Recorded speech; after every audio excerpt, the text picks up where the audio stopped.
सर्वमंगल मांगल्ये शिवे सर्वार्थ साधिके शरण्ये त्र्यंबके गौरी नारायणी नमोस्तुते।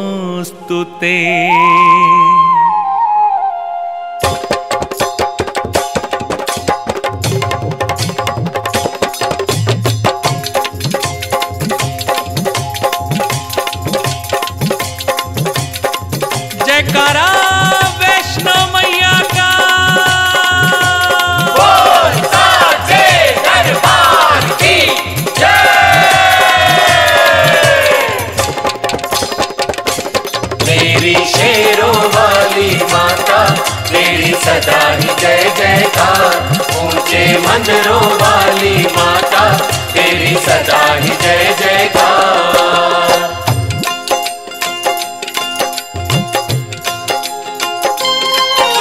सुनो सुनाए कथा तुम्हें माँ वैष्णो के अवतार की। सुनो सुनाए कथा तुम्हें माँ वैष्णो के अवतार की। सबसे निराली न्यारी महिमा है जिसके दरबार की।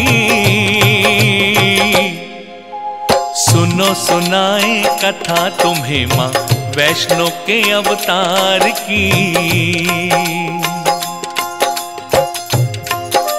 माँ वैष्णो के प्रिय भक्तों, आज मैं आपको करुणामयी शक्तिदायिनी मुक्तिदायिनी माँ वैष्णो देवी के अलौकिक अवतार की कथा सुनाने जा रहा हूँ।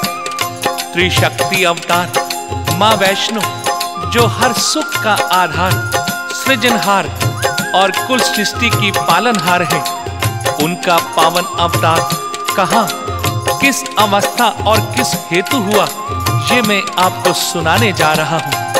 माँ के चरणों में ध्यान लगाकर बड़े ही प्रेम से इसे सुनिए।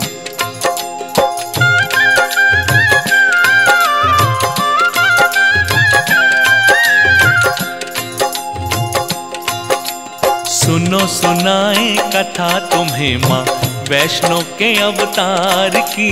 सुनो सुनाए कथा तुम्हें माँ वैष्णो के अवतार की। सबसे निराली न्यारी महिमा है जिसके दरबार की। मेरी शेरों वाली माता तेरी सदा ही जय जयकार। ऊंचे मंदिरों वाली माता तेरी सदा ही जय जयकार। भक्तजनों, इस भूमंडल पर जब जब विपरीत परिस्थितियां उत्पन्न हुई, जब जब पाप और पुण्य में, धर्म और अधर्म में युद्ध छिड़ा है, तब तब विधना की महाशक्ति ने भिन्न भिन्न रूप धारण कर दुष्टों का नाश करके साधु जनों की रक्षा की है। देवताओं के तेज समूह से ही उस महाशक्ति ने महाकाली, महालक्ष्मी और महासरस्वती का रूप धारण किया है।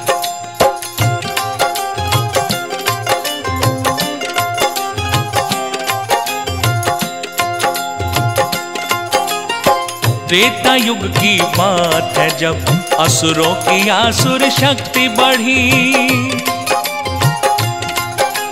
सत्य धर्म की मूल भावना शनै शनै खतरे में पड़ी। लगता था कि स्वयं विधाता धार के बैठ गए हैं मौन। मुनिजन चिंतित थे कि धर्म को पुनः स्थापित करेगा कौन। कब सुनवाई होगी हमारे मन की करुण पुकार की। मेरी शेरों वाली माता तेरी सदा ही जय जयकार। ऊंचे भवनों वाली माता तेरी सदा ही जय जयकार। भक्तों, वो कहते हैं ना कि सच्चे मन से, पूरी निष्ठा से जब कोई माँ को पुकारता है तो माँ उसकी पुकार जरूर सुनती है।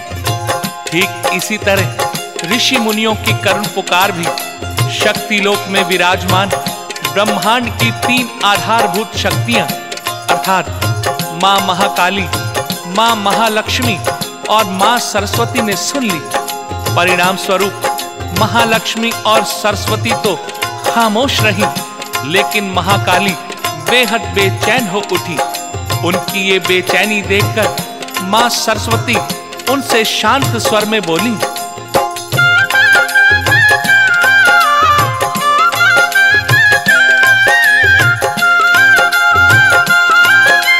सुनो ए देवी, इन देवों की हर चिंता मिट जाएगी। निकट भविष्य में पूरे जग में धर्म ध्वजा लहराएगी। राजा रत्नाकर मां अम्बे का एक यज्ञ रचाएगा। गर्भ से विजया रानी के वो कन्या रत्निक पाएगा। वो कन्या ही बनेगी कारण इस वैष्णव संसार की। मेरी शेरों वाली माता तेरी सदा ही जय जयकार। सचिया जोता वाली माता तेरी सदा ही जय जयकार। भक्तों, मां सरस्वती के कथनानुसार संतानहीन सागर सम्राट रत्नाकर ने राज पंडित के कहने पर महाअंबा यज्ञ का आयोजन किया। महारानी विद्या के साथ जैसे ही उन्होंने यज्ञ में प्रथम आहुति दी, वैसे ही शक्ति लोक में विराजमान तीनों महाशक्तियों के पावन नेत्रों से प्रकाश की अलौकिक किरणें निकली और एक शून्य में जाकर स्थिर हो गईं। फिर उन किरणों के तेज ने उस शून्य को एक बालिका के रूप में परिवर्तित कर दिया। तब उन महाशक्तियों ने बालिका को आशीर्वाद देते हुए कहा, हे त्रिशक्ति अवतार, तुम धरती पर महाराज रत्नाकर के घर जन्म लोगी। तुम्हारा नाम वैष्णवी होगा। तुम धरती पर अधर्म की जगह धार्मिक वातावरण की स्थापना करोगी। भक्तों, नियत समय पर शुभ मुहूर्त में जग जननी चिंता हरणी भक्त वत्सला मां वैष्णो देवी ने राजा रत्नाकर के घर रानी विद्या के गर्भ से इस धरती पर अवतार लिया।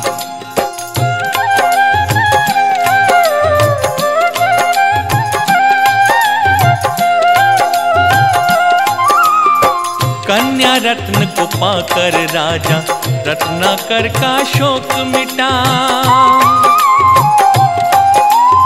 नर नारी सब पुलकित हो गए, हर्षित सारा नगर हुआ।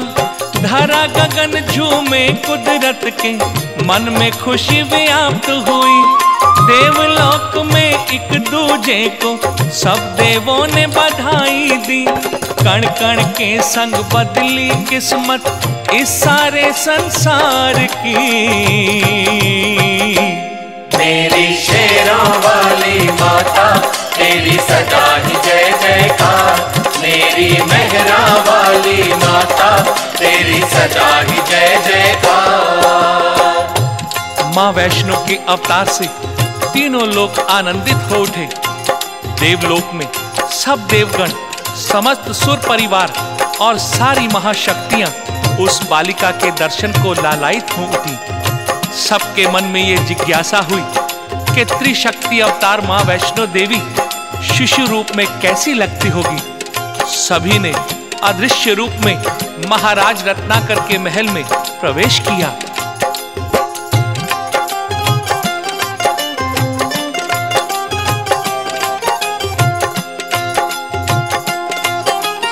श्री विष्णु ने अपने चक्र से पैदा नया एक चक्र किया। प्रेम सहित वो चक्र सुदर्शन मां वैष्णो को भेंट किया। त्रिशूल शिव ने, शंख वरुण ने, अग्नि ने शक्ति अर्पित की। धनुष बाण वायु ने दिया तो सूर्य ने आभा समर्पित की। मां वैष्णो ने हंसी खुशी भेंट हर एक स्वीकार की। मेरी शेरों वाली माता तेरी सदा ही जय जयकार। ऊंचे पर्वत वाली माता, तेरी सदा ही जय जयकार। भक्तों, इस प्रकार अन्य सब देवों ने भी अपनी कोई ना कोई शक्ति मां वैष्णो को श्रद्धा से अर्पित की। सर्वशक्तिशाली अनोखी छटा वाली बालिका वैष्णो देवी के दर्शन करके सब देवी देवता धन्य हो गए। प्रेम से बोलिए, मां वैष्णो देवी की जय। समय धीरे धीरे अपनी गति से चलता रहा। ऋतुएं श्रृंगार बदल बदल कर संसार के इस आंगन में आती जाती रही। मां वैष्णो देवी 9 वर्ष की हो गई। ये मां की दिव्य शक्ति का ही चमत्कार था कि मां ने इतनी छोटी आयु में ही पूरे वेद शास्त्रों को कंठस्थ कर लिया था। उनके शास्त्रार्थ के आगे बड़े बड़े ऋषि मुनि भी नतमस्तक होकर रह जाते थे। समय चक्र कुछ और आगे बढ़ा।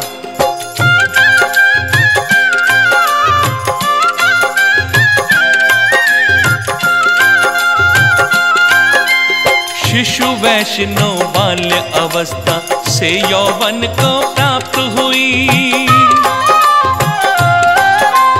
सुंदरता की किरणें उनके मुखमंडल पर फैल गईं। कन्या स्यानी हुई जान के राजा अति प्रसन्न हुआ। इसी खुशी में राज्य में उसने महायज्ञ एक फिर से रचा। रानी के संग उसने आहुति यज्ञ में अंतिम बार दी। मेरी शेरों वाली माता, तेरी सदा ही जय जयकार। मेरी लाटा वाली माता, तेरी सदा ही जय जयकार। भक्तों, महायज्ञ में अंतिम आहुति देने के बाद महाराजा रत्नाकर प्रथा अनुसार बेजुबान पशुओं की बलि देने लगे। यज्ञशाला में बैठी किशोरी वैष्णवी ने जब ये देखा तो उसने महाराज से कहा, पिताश्री, आप इन मासूम पशुओं का वध क्यों कर रहे हैं? तो रत्नाकर ने जवाब दिया, बेटी, ये वध नहीं, ये तो बलि है। और ये प्रथा तो हमारे यहाँ सदियों से चली आ रही है। इस पर किशोरी वैष्णवी ने कहा, अगर कोई कुरीति बरसों से चली आ रही है तो जरूरी नहीं कि वर्तमान में भी उसका पालन किया जाए। और फिर यह कौन से शास्त्र में लिखा है कि यज्ञशाला में बेजुबान बेगुनाह पशुओं की बलि दी जाए? आप जब किसी को जान दे नहीं सकते तो जान लेने का भी आपको कोई अधिकार नहीं है।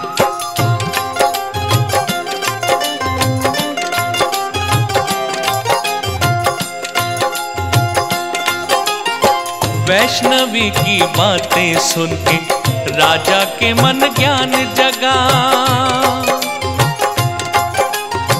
पुरखों की इस प्रथा पे उसने बड़ा ही पश्चाताप किया। राज्य में अब पशुवध ना होगा, उसने ये आदेश दिया। यहीं से भक्तों धर्म वैष्णव इस जग में आरंभ हुआ। 10 दिशाओं ने तब मिलकर माँ की जय जयकार की। मेरी शेरों वाली माता, तेरी सदा ही जय जयकार। मेरी वैष्णो देवी माता, तेरी सदा ही जय जयकार। तो भक्तों, इस घटना से राजा रत्नाकर के साथ साथ पूरे राज्य में सभी लोगों के मन में वैष्णव विचार पैदा हो गए। सब हिंसा के रास्ते से हटकर वैष्णवी के बताए सतमार्ग पर चलने लगे। तन मन और आत्मा से हर कोई वैष्णव विचारधारा का अनुयायी हो गया।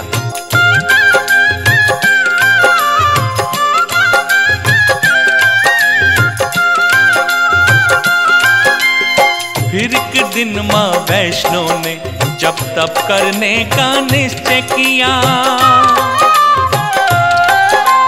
तपोवन जाना चाहती हूँ ये आके मात पिता से कहा। दुखी हुए तब मात पिता बोले बेटी क्या कहती हो, सुख वैभव को तज के वनों में संकट सहना चाहती हो।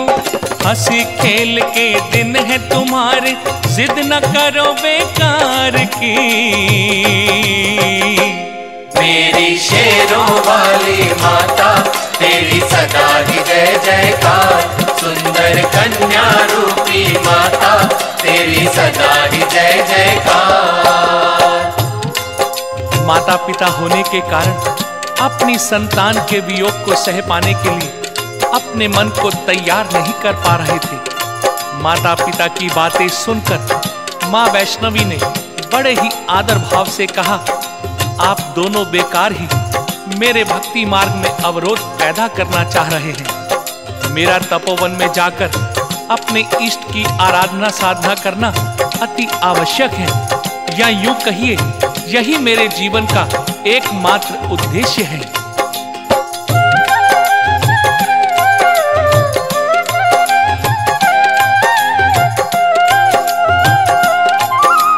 भूल रहे हैं वचन दिया था स्वयं आपने विधना को,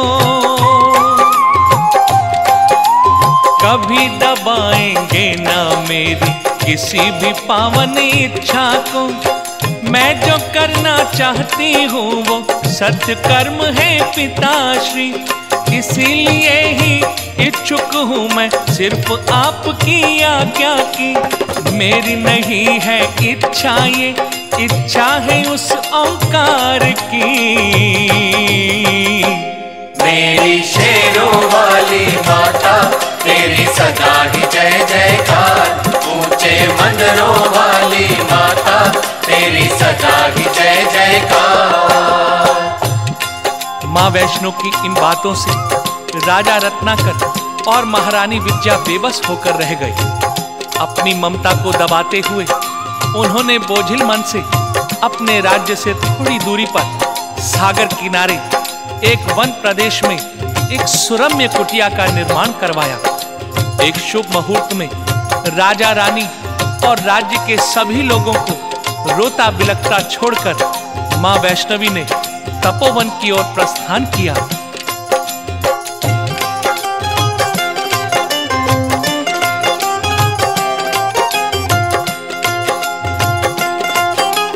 तपोवन की उस छोटी कुटी में मैया तपस्या करने लगी।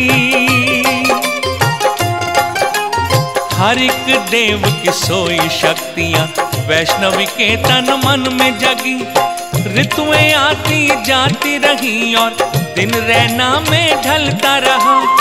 मैया जी के जप तप के संग समय चक्र भी चलता रहा। चर्चा करती वृक्ष लताएं मैया के उपकार की। मेरी शेरों वाली माता तेरी सदा ही जय जयकार। ऊंचे भवनों वाली माता तेरी सदा ही जय जयकार। भक्तों, माँ वैष्णवी ने तप करते करते अचानक अन्न जल त्याग कर अपनी तपस्या को घोर तपस्या में बदल डाला। परिणाम स्वरूप उनकी कंचन काया धीरे धीरे क्षीण होने लगी। मुखमंडल की आभा कुछ कुछ धूमिल होने लगी। उधर ब्रह्मलोक में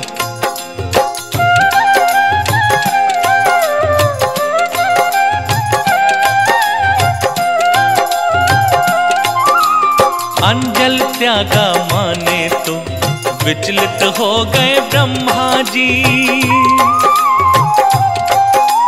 देख के क्षीण अवस्था माँ की चिंतित हो गए ब्रह्मा जी। ब्रह्मलोक को छोड़ी उसी पल माँ के सन्मुख प्रकट हुए। करुण भाव में भर के उन्होंने माँ से फिर ये वचन कहे, सार्थकता लानी है जग में तुमको इस अवतार की।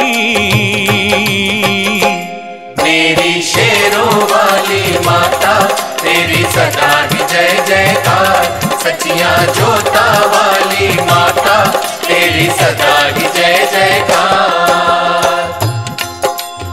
भक्तों, ब्रह्मा जी के कहने पर भी जब मां वैष्णवी ने अपना निर्णय नहीं बदला तो ब्रह्मा जी ने अपनी दिव्य शक्ति से सर्व पदार्थदायक एक कमंडल मां वैष्णवी को देते हुए कहा, देवी, जब जब तुम्हें किसी वस्तु की आवश्यकता होगी, ये कमंडल तुम्हारी हर इच्छा पूरी करेगा।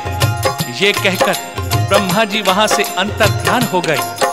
कमंडल द्वारा अन्न जल ग्रहण करने से मां का मुखमंडल फिर से चमक उठा। भक्तों, कुछ समय पश्चात एक दिन विष्णु जी के अवतार भगवान श्री राम अपने भ्राता लक्ष्मण, हनुमान और वानर सेना के साथ उस वन प्रदेश से गुजरे। एक सुरम्य वाटिका से आती तेज की किरणों को देखकर उत्साहवश उस कुटिया की तरफ बढ़ चले। वहां पहुंचे तो देखा एक नव यौवना तपस्या कर रही है। मां वैष्णवी ने भी आंखें खोलकर श्री राम जी को देखा।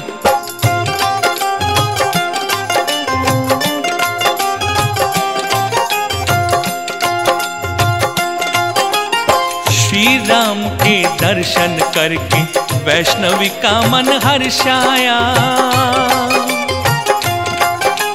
पुलकित होके नैना झूमे सन्मुख जब उनको पाया। श्री राम ने विनय भाव से परिचय देवी का पूछा।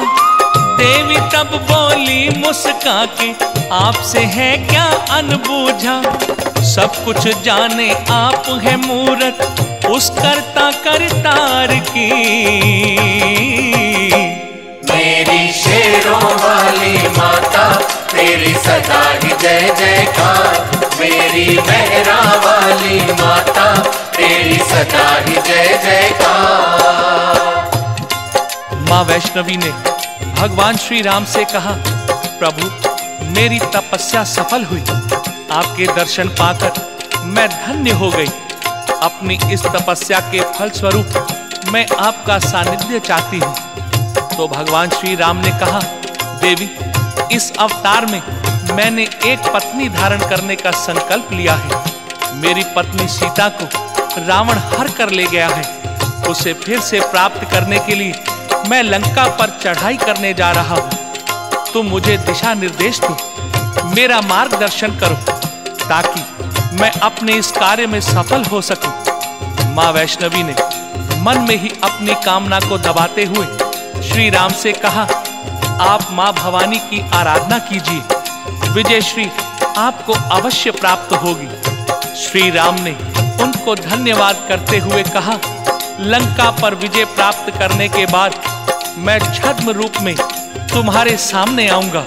यदि तुमने मुझे पहचान लिया तो तुम्हें तुम्हारी तपस्या का फल अवश्य मिलेगा।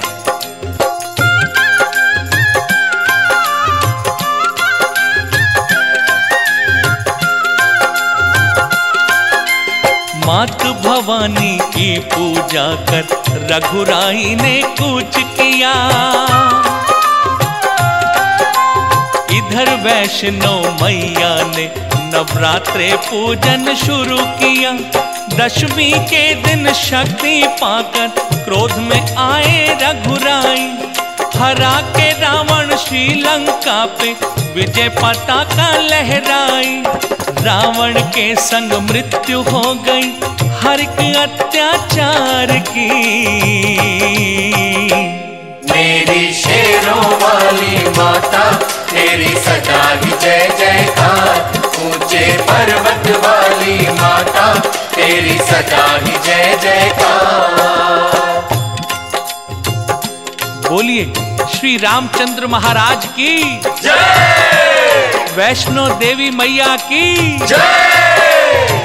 भक्तों, लंका पर विजय श्री प्राप्त करने के बाद श्री राम अपने वचन अनुसार एक रोगी का रूप धारण करके मां वैष्णवी के पास आए। लेकिन विघ्नवश मां वैष्णो देवी उन्हें पहचान नहीं पाई। तो श्री राम ने मुस्कुराते हुए कहा, देवी, वचन अनुसार मैं तुम्हारे सामने आया, पर तुम मुझे पहचान नहीं पाई। अब इस युग में तुम्हारा मेरा मिलन असंभव है, परंतु तुम चिंता ना करो। समय आने पर कलयुग में मैं कल की अवतार लूंगा। तब तुम मेरी सहचरी बनोगी। उस समय तक तुम उत्तर भारत में मणि पर्वत पर 3 शिखरों वाले त्रिकूट पर्वत की सुरम्य गुफा में, जहां 3 महाशक्तियों का निवास है, वहां तपस्या करो। वहां पर लांगूर वीर तुम्हारे प्रहरी होंगे। समस्त भूमंडल पर तुम्हारी महिमा फैलेगी और तुम वैष्णवी देवी के नाम से प्रसिद्ध होगी।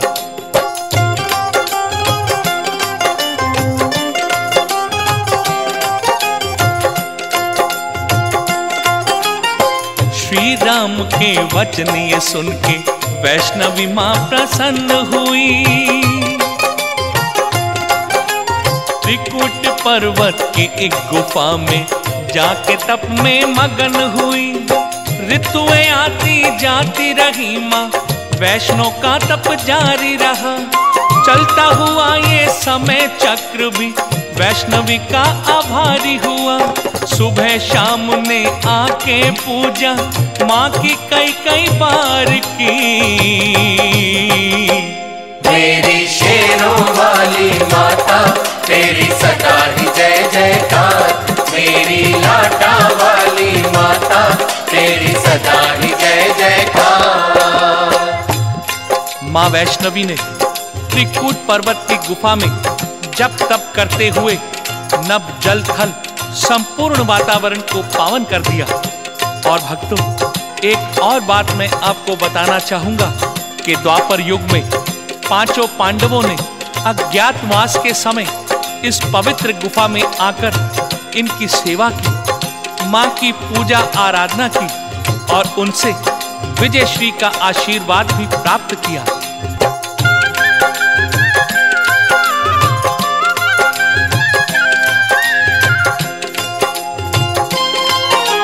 सुनो सुनाए कथा तुम्हें मां वैष्णो के अवतार की। सुनो सुनाए कथा तुम्हें मां वैष्णो के अवतार की। सबसे निराली न्यारी महिमा है जिसके दरबार की। मेरी शेरों वाली माता तेरी सदा ही जय जयकार। ऊंचे मंदिरों वाली माता तेरी सदा ही जय जयकार। भक्तजनों, अब मैं आपको वो कथा सुनाने जा रहा हूँ जिससे हम सभी को ये ज्ञात हुआ कि माँ वैष्णो देवी का पवित्र स्थान कहाँ पर है। माँ की पवित्र गुफा तक जाने का मार्ग हमें कैसे मिला, वहां तक पहुंचना कैसे संभव हुआ। ये कथा है पंडित श्रीधर की भक्ति और भैरव की मुक्ति की।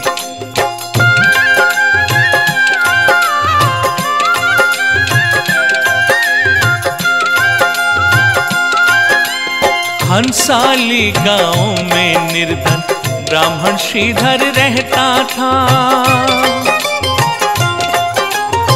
वैष्णो माँ का सच्चा उपासक माँ का नाम ही जपता था। माँ के संग वो नन्ही नन्ही कन्याओं को पूजता। अश्रु जल से धोके उनके चरण कमल को चूमता। माँ के सुमिरन में भूला था सुध बुध वो संसार की। मेरी शेरों वाली माता तेरी सदा ही जय जयकार। ऊंचे भवनों वाली माता तेरी सदा ही जय जयकार। प्रिय भक्तों, हंसाली गांव में रहने वाला वो निर्धन ब्राह्मण वास्तव में माँ का सच्चा उपासक था। उसकी हर एक सांस में माँ का गुणगान बसा था। माँ के प्रति उसकी इतनी निष्ठा भक्ति थी कि शब्दों में वर्णन करना कठिन है। वो नित्य प्रति वैष्णो माँ की पूजा करने के बाद नन्ही नन्ही कन्याओं की भी पूजा करता था, क्योंकि उसने शास्त्रों में पढ़ा था कि कन्या पूजन सबसे बड़ा पूजन है।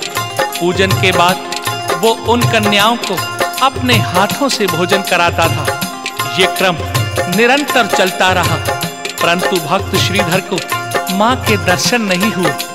माँ के दर्शन न होने से वो हमेशा दुखी रहता था। इस पीड़ा को अपने मन में लिए वो अपने आप से पूछता,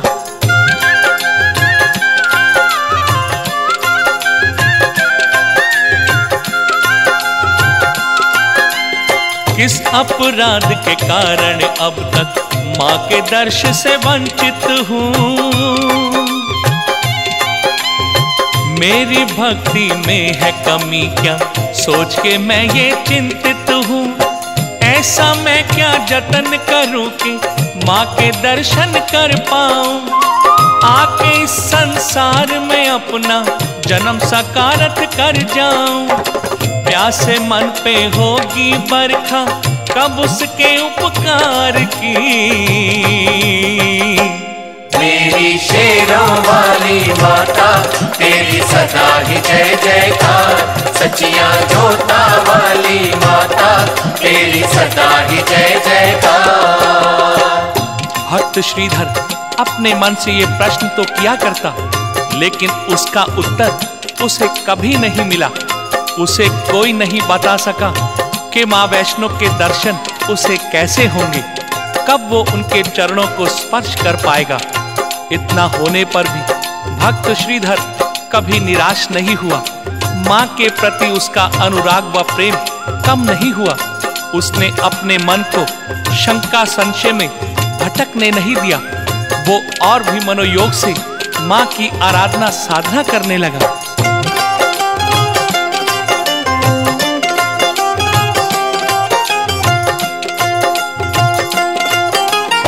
चंचल मन को वश में करके माँ का ध्यान वो धरता रहा। वैष्णो माँ की पूजा के संग कन्या पूजन करता रहा। वर्षों बीत गए फिर भी माँ ने उसको न दर्श दिया। तब लेके संकल्प श्रीधर ने अन्न और जल को त्याग दिया। प्राण चले जाएंगे इसकी चिंता ना एक बार की। मेरी शेरों वाली माता, तेरी सदा ही जय जयकार। मेरी मेहरा वाली माता, तेरी सदा ही जय जयकार। भक्तों, श्रीधर ने माँ के दर्शन की लालसा मन में लिए ये संकल्प लिया कि हे मातेश्वरी, जब तक मैं आपके साक्षात दर्शन नहीं पाऊंगा, अन्न जल ग्रहण नहीं करूंगा। ये संकल्प लेने के बाद भी ब्राह्मण श्रीधर उसी तरह विधिवत देवी पूजन करता रहा। भक्त श्रीधर की सच्ची भक्ति और दृढ़ विश्वास देखकर माँ वैष्णो देवी को स्वयं एक दिन कन्या के रूप में उसके घर आना पड़ा। उस समय श्रीधर कन्या पूजन की तैयारी कर रहा था। उन्हीं में माँ वैष्णो देवी कन्या बनकर आई। नियम के अनुसार कन्याओं के पांव धोकर भोजन परोसते समय श्रीधर की दृष्टि उस महादिव्य रूपा कन्या पर पड़ी। श्रीधर हैरान हो गया। उसने उस कन्या को वहां पहले कभी नहीं देखा था, ना ही वो उसके गांव की लग रही थी। अन्य कन्याएं तो भोजन करके दक्षिणा लेने के बाद वहां से चली गईं, लेकिन वो कन्या वहीं बैठी रही। इससे पहले कि श्रीधर उस कन्या से कोई प्रश्न पूछता, वो कन्या रूपी महाशक्ति स्वयं ही बोली, श्रीधर, मैं तुम्हारे पास एक काम से आई हूं। तुम एक भंडारे का आयोजन करो, जिसमें अपने गांव और आसपास के गांव वालों को न्योता दो। श्रीधर ने कहा, मैं तो एक गरीब ब्राह्मण हूं, इतने लोगों को कैसे भोजन करा सकता हूं? एक छोटी सी कुटिया में कैसे आएंगे सारे लोग? तो कन्या ने कहा, तुम इसकी चिंता ना करो, सारा प्रबंध अपने आप हो जाएगा। और ये कहकर वो कन्या अंतर्ध्यान हो गई। श्रीधर सोच के गहरे सागर में डूब गया।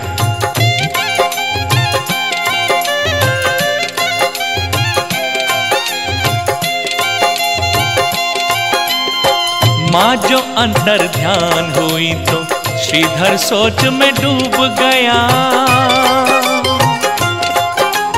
अभी अभी जो देखा मैंने, सच था या कोई सपना था? जो भी हो भंडारा करूंगा, माँ का उसने निश्चय किया, दूर निकट के गांव वालों को घर आने का न्योता दिया। प्रेम से की गई उसकी विनती, सबने ही स्वीकार की। मेरी शेरों वाली माता, तेरी सदा ही जय जयकार। ऊंचे पर्वत वाली माता, तेरी सदा ही जय जयकार। श्रीधर भंडारे में आने के लिए सभी गांव वालों को और पड़ोस के गांव वालों को न्योता देने के लिए निकल पड़ा। न्योता देते समय रास्ते में उसे साधुओं का एक टोला दिखाई दिया। श्रीधर ने उन्हें प्रणाम किया और भंडारे में आने का न्योता भी दिया। गुरु गोरखनाथ ने श्रीधर का नाम पूछा और मुस्कुराकर बोले, निर्धन ब्राह्मण, तू मुझे भैरवनाथ और मेरे सभी शिष्यों को भोजन कैसे कराएगा? तू हमें निमंत्रण देकर भूल कर रहा है। अरे, हमें तो देवराज इंद्र भी तृप्त नहीं कर सके। ये सुनकर श्रीधर ने उन्हें कन्या के आगमन की सारी बात सुनाई। भैरवनाथ ने विचार किया कि ऐसी कौन सी कन्या है जो सबको भंडारा खिला सकती है, उसकी परीक्षा लेनी चाहिए। ऐसा सोचकर गोरखनाथ व भैरवनाथ ने श्रीधर का निमंत्रण स्वीकार कर लिया।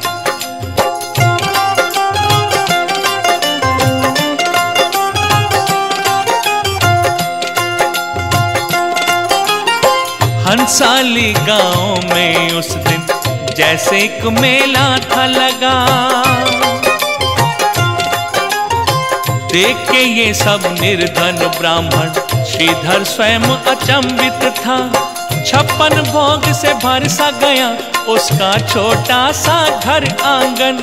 कन्या बन के वैष्णो माँ खुद सबको कराती थी भोजन। प्राणी पड़ गए कम लेकिन न कमी पड़ी आहार की। मेरी शेरों वाली माता, तेरी सदा ही जय जयकार। मेरी लाटा वाली माता, तेरी सदा ही जय जयकार। भक्तों, श्रीधर ये चमत्कार देखकर बड़ा हैरान था कि कहाँ एक निर्धन ब्राह्मण और कहाँ ये असंख्य लोग उसके यहाँ आयोजित भंडारे में 56 भोग का स्वाद ले रहे हैं। वो अपने आप को नन्ही सी बूंद समझता था, पर उस बूंद में सागर भी सिमट जाएगा, इसकी तो उसने कल्पना भी नहीं की थी। थोड़ी ही देर में वहां गोरखनाथ, भैरवनाथ व अन्य शिष्यों ने प्रवेश किया। आते ही उसने श्रीधर से कहा, हम इतने जन इस छोटी सी कुटिया में कैसे बैठ पाएंगे? तो श्रीधर ने कहा, आप आइए तो सही, स्थान की व्यवस्था भी हो जाएगी। भक्तों, सचमुच में गोरखनाथ, भैरवनाथ व शिष्यों के बैठने के बाद भी वहां जगह बच गई। भैरवनाथ ने देखा एक कन्या विचित्र पात से सबको भोजन करा रही है। ये देखकर भैरवनाथ ने अंदाजा लगाया कि यह कन्या कोई शक्ति है, कोई माया है। कन्या जैसे ही भोजन परोसती हुई भैरवनाथ के पास आई तो भैरवनाथ ने उस कन्या से सात्विक भोजन की जगह मांसाहारी भोजन और मदिरा की मांग की। इस पर कन्या ने कहा, ये एक ब्राह्मण के घर का भंडारा है, वैष्णव भोजन ही मिलेगा। तो भैरवनाथ हट करने लगा। माँ वैष्णो देवी उसके मन की बात जान चुकी थी। भैरव ने क्रोध में आकर जैसे ही उस कन्या का हाथ पकड़ना चाहा, वो कन्या रूपी महाशक्ति वहां से अंतर ध्यान हो गई। भैरवनाथ ने योग विद्या के बल से देखा कि वो कन्या पवन रूप होकर त्रिकूट पर्वत की ओर बढ़ रही है। तब योगी राज भैरव ने शीघ्रता से उसका पीछा किया। भक्तों, माँ वैष्णो एक छोटी सी गुफा में प्रवेश कर गई और उसमें विश्राम करने लगी। इसी गुफा को गर्भजून कहते हैं, क्योंकि इस गुफा में 9 महीने तक माँ ने विश्राम किया। भैरवनाथ उस गुफा के बाहर खड़ा हो माँ के बाहर आने की प्रतीक्षा करता रहा और एक दिन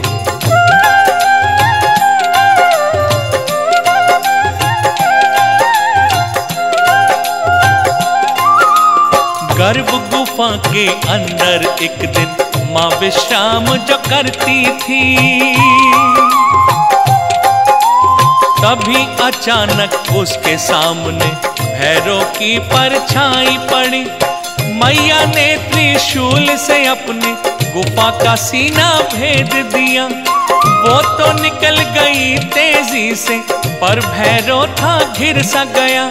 बेबस पाके स्वयं को उसने काफी चीख पुकार की। मेरी शेरों वाली माता तेरी सदा ही जय जयकार। मेरी वैष्णो देवी माता तेरी सदा ही जय जयकार। प्रिय भक्तों, माँ का पीछा करते हुए भैरवनाथ गर्भजून गुफा में प्रवेश तो कर गया, लेकिन वहां पहुंचने से पहले ही माँ वैष्णो देवी ने अपने त्रिशूल से गुफा के पिछले भाग से मार्ग बनाया और बाहर निकल गई। भैरवनाथ उस गुफा में कैद सा हो गया। उसे लगने लगा जैसे वो फिर से गर्भ में आ गया हो। बड़ी मुश्किल से उस गुफा से बाहर आया और कन्या को ढूंढते ढूंढते त्रिकूट पर्वत की उस गुफा के पास आया जहां मां ने प्रवेश किया था और जहां एक लांगूर प्रहरी बनकर खड़ा था।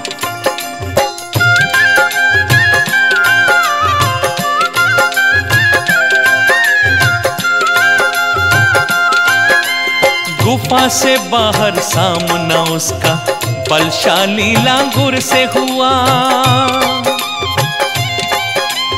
भैरव के छल बल के आगे जब लांगूर का वश न चला, क्रोधित होकर वैष्णो मां ने तब उस पर प्रहार किया।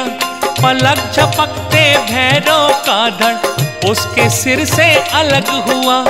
देवलोक के सब देवों ने मां की जय जयकार की। मेरी शेरों वाली माता तेरी सदा ही जय जयकार। सुंदर कन्या रूपी माता तेरी सदा ही जय जयकार। भक्तों, मां ने एक प्रहार से भैरवनाथ का धड़ सिर से अलग कर दिया। तब लगा जैसे आकाश भर भरा कर धरती पर आ गिरा हो और धरती जैसे पाताल में समा गई हो। रौद्र रूप धारण किए अष्टभुजी मां भैरव के सामने खड़ी थी। तभी भैरव के कटे हुए सर ने करुणा भरे स्वर में कहा, हे जगजननी वैष्णो मां, मैं पापी हूं। मैंने आप पर कुपित दृष्टि डालकर अक्षम्य अपराध किया है, लेकिन ये अपराध मैंने जानबूझकर किया ताकि मुझे आपके द्वारा मुक्ति मिल सके। परंतु मुझे एक ही दुख है कि आने वाला युग इस बात को सत्य न मानकर मुझे एक पापी के रूप में देखेगा। हे मां, मुझे क्षमा प्रदान करो। आने वाले जनमानस की नजरों में मेरी छवि धूमिल ना होने दो मां। मुझ पर कृपा करो। क्षमादायिनी करुणामयी मां वैष्णो ने भैरव द्वारा बार बार मां कहकर क्षमा मांगने पर उसे क्षमा करते हुए कहा, भैरव, जहां तेरा सिर कटकर गिरा है वहां तेरे नाम से मंदिर होगा और जहां तेरा धड़ है उस पर से होकर ही मेरे भक्त मेरे दर्शनों को आएंगे। मेरे दर्शनों के पश्चात जो भक्त तेरे दर्शन नहीं करेंगे उनकी यात्रा सफल नहीं होगी, और जो भक्त तेरे दर्शन पहले करके मेरे दर्शनों को आएंगे उनकी यात्रा भी सफल नहीं होगी। मां के ये वचन सुनकर भैरवनाथ ने मां को प्रणाम किया और शांति से प्राण त्याग दिए। उसकी मुक्ति हो गई। उधर भंडारे से मां वैष्णो देवी के अचानक अदृश्य हो जाने से भक्त श्रीधर बेहद उदास हो उठा। वो रात दिन बेचैन रहने लगा। आंखों में आंसू लिए वो रह रहकर मां को याद करता रहता।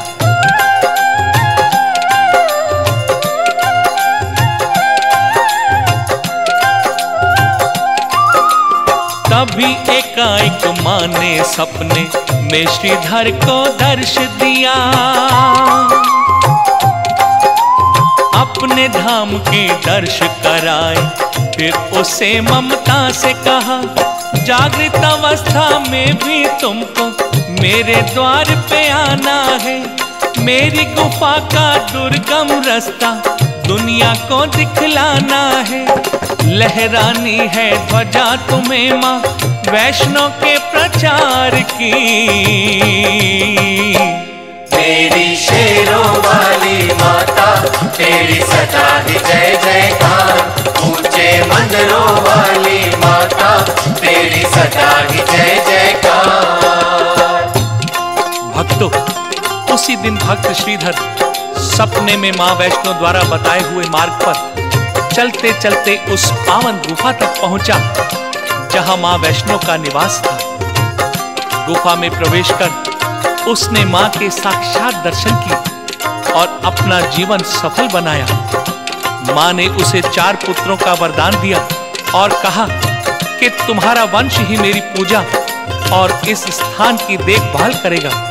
भक्तों, इसीलिए आज तक उसी श्रीधर का वंश मां वैष्णो की पूजा करता चला आ रहा है। प्रेम से बोलिए, वैष्णो मैया की जय। भक्तों, आइए अब मैं आपको मां के दरबार की यात्रा कराता हूं। जम्मू से 8 किलोमीटर दूर नगरोटा नामक स्थान में भगवती का कौल कंधोली नाम से प्राचीन मंदिर है। वैष्णो देवी यात्रा में पहला दर्शन यहीं का माना जाता है।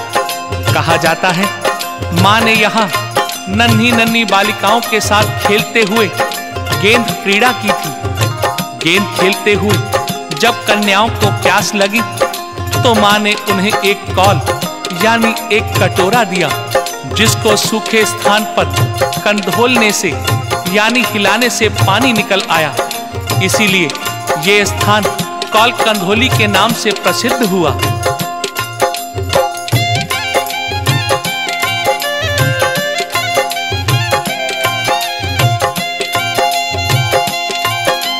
कटरा मार्ग पे भक्तों देवा माई का मंदिर आता है। माँ के दर्शन करके हर कोई मनवांछित फल पाता है। भूमि का मंदिर स्थान पे ही माँ वैष्णो ने भंडारा किया। हर एक भक्त ने माँ के नाम के अमृत का रस पान किया। जी तो भक्त पे माँ ने अपनी ममता की बौछार की। मेरी शेरों वाली माता तेरी सदा ही जय जयकार। ऊंचे भवनों वाली माता तेरी सदा ही जय जयकार। दर्शनी दरवाजा पार करके भक्त जय माता की कहते हुए बाण गंगा पर पहुंचते हैं। कहते हैं जब मां वैष्णो भैरव द्वारा पीछा किए जाने पर त्रिकूट पर्वत की ओर जा रही थी, उनके साथ उनके प्रहरी लांगूर भी थे, जिन्हें प्यास लगने पर मां ने वहां बाण मारकर पानी निकाला और लांगूर ने अपनी प्यास बुझाई। इसी गंगा में देवी ने अपने केश भी धोकर संवारे थे। आज वर्तमान में मां वैष्णो की यात्रा पर आई हुई नारियां यहाँ स्नान करती हैं और अपने बाल धोती हैं। इसीलिए इस बाण गंगा को बाल गंगा भी कहते हैं। बाण गंगा से थोड़ी दूर ऊपर चलकर चरण पादुका का मंदिर आता है। कहते हैं मां ने यहाँ रुककर पीछे की ओर मुड़कर देखा था।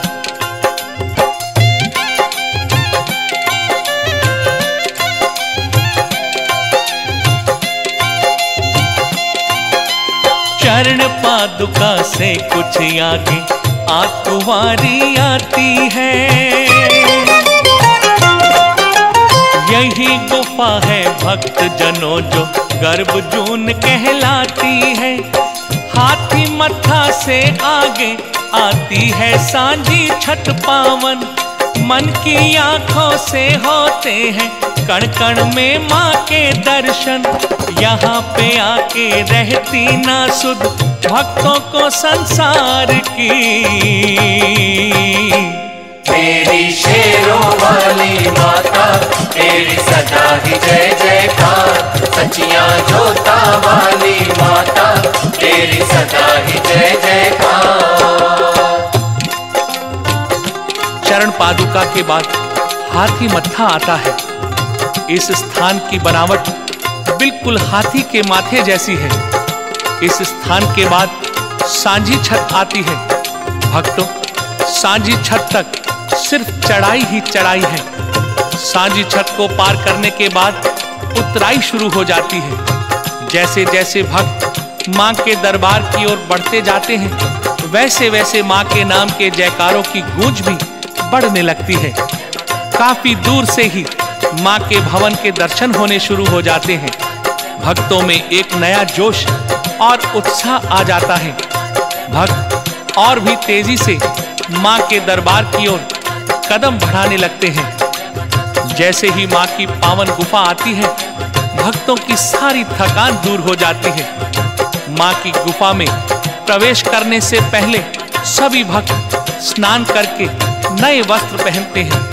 फिर एक लंबी सी कतार में खड़े होकर दर्शनों का इंतजार करते हैं। जब तक मां के दर्शनों की बारी आती है, तब तक सभी भक्त मिलकर मां के नाम के जयकारे व मां की भेंटें गाते रहते हैं। मां के इस पवित्र गुफा में जाने का रास्ता काफी संकरा है। इसमें लेटकर या झुककर आगे बढ़ना पड़ता है। इस गुफा में प्रवेश करने से पहले बाईं ओर 5 पांडवों का स्थान बताया जाता है। इस गुफा में 33 करोड़ देवी देवताओं का वास है। एक ओर शेर के पंजे का निशान बना है। गुफा में गणपति जी, सूर्य भगवान व शिवलिंग भी दृष्टिगोचर होता है। घुटनों की ऊंचाई तक शुद्ध व शीतल जल इसमें प्रवाहित होता रहता है। अंदर जाकर त्रिशक्ति अवतार मां वैष्णो देवी के दर्शन होते हैं, जो पिंडियों के रूप में विराजमान है। ये 3 पिंडियां मां महालक्ष्मी, मां सरस्वती व मां महाकाली का रूप है। इन्हीं पिंडियों के रूप में इनकी पूजा आराधना की जाती है। मां के दर्शनों के बाद प्रथा अनुसार सभी भक्त छोटी छोटी कन्याओं का पूजन कर उन्हें भोजन कराते हैं। फिर मां के दिए हुए वरदान के अनुसार सभी भक्त भैरव मंदिर जाते हैं। भैरवनाथ के दर्शन करके अपनी यात्रा को सफल बनाते हैं। तो भक्तों, ये थी उस जगत जननी करुणामयी मां वैष्णो देवी के अवतार की पावन कथा एवं उनके दरबार की महिमा का वर्णन। जो भी भक्त मां वैष्णो देवी की इस पवित्र कथा को श्रद्धा से सुनते हैं, उन पर मां की असीम कृपा होती है। उनके भंडारे सदा भरे रहते हैं।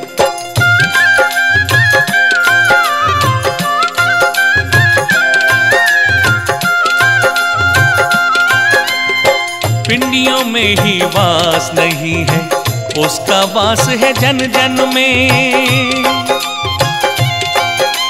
सूर्य चंद्र में ज्योत है उसकी, उसकी छवि है कण कण में। काम क्रोध मत लोभ त्याग के जिसने इसको ध्याया है, झूठी दुनिया को तज के जो इसकी शरण में आया है। भवसागर से उसकी नैया मैया ने ही पार की। मेरी शेरों वाली माता तेरी सदा ही जय जयकार। ऊंचे मंदिरों वाली माता तेरी सदा ही जय जयकार। ऊंचे भवनों वाली माता तेरी सदा ही जय जयकार। सचिया जोता वाली माता तेरी सदा ही जय जयकार।